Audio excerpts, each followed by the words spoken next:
night, we will fly above the sky. What's up, guys? Rodrigo here, and today we're going to go ahead and cover day 4 and 5 of this week's training. So we are currently looking at Friday's training, and we are at a different training facility. One of the current gym memberships that I have recently purchased a different location, or they bought over a different gym, and I thought it'd be nice to check it out and see what they have to offer. Plus is that the new facility has a power rack or something along the lines. It's kind of like an old school powerhouse gym type vibe to it. Now the negative part about it is that a lot of the materials, they're not in good condition. They're in pretty bad condition. A lot of the bars are bent, and the place itself looks very run down.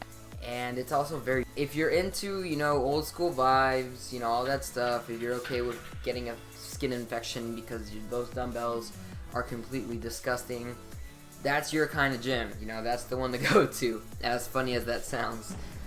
So moving to the training, we had 4x6 at 330 pounds, followed by deadlifts, which were 440 pounds for what was supposed to be 6 sets of 4 reps, which actually turned out being 4 sets of 3 reps, just because the intensity was way too much.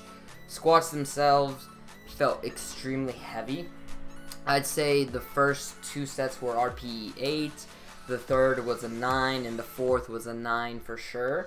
I had to take a lot of rest in between each set just to make sure I complete all of my sets and reps. That's one of the benefits that I really look at when it comes to programming as far as powerlifting. The main focus should be completing the reps and sets, and it's okay to rest more in between as long as you make sure you get those completed reps for the completed amount of sets.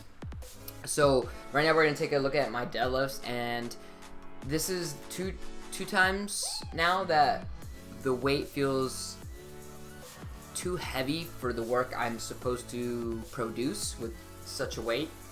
So when it happens once, it can be from different variables. It can be from lack of sleep, lack of nutrition, inadequate recovery, stress. So many things can affect one, if not all, training sessions.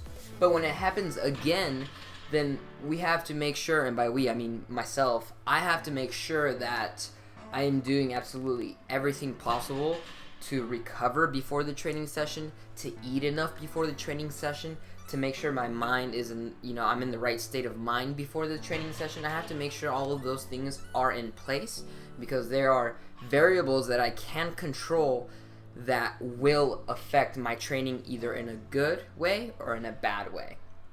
So 2 times in a row, 2 weeks in a row is more, it's a sign that something is off. So I will be auto-regulating the weight as far as deadlift. Next week, it was supposed to be a projected 450 for my working sets. However, because of this week's training, I'm going to maintain at 440 pounds and see how that feels next week. One of the most important things you have to do if you're looking to improve on a daily, weekly, monthly, yearly basis is take a look at your current training results. So you have a plan, right? Let's say you have your set goal. You're gonna do this much weight for this much sets and reps. Then once you're done training, you take a look at your results. Is there a difference? If there is, figure out why. If there is a difference on a multiple times, then something is wrong and you need to adjust. And that is something that I am a huge proponent of.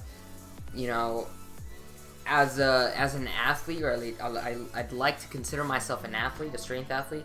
As an athlete, as a coach as well, as a student, I'd like to think that what I believe in as far as taking results and gathering that analysis and creating a better outcome in the future is something that is so important that is consistently overlooked by many people. And hopefully this talk has helped you all. If it does, please make sure to like this video. Subscribe to the channel as always, and I will catch you all in the next one.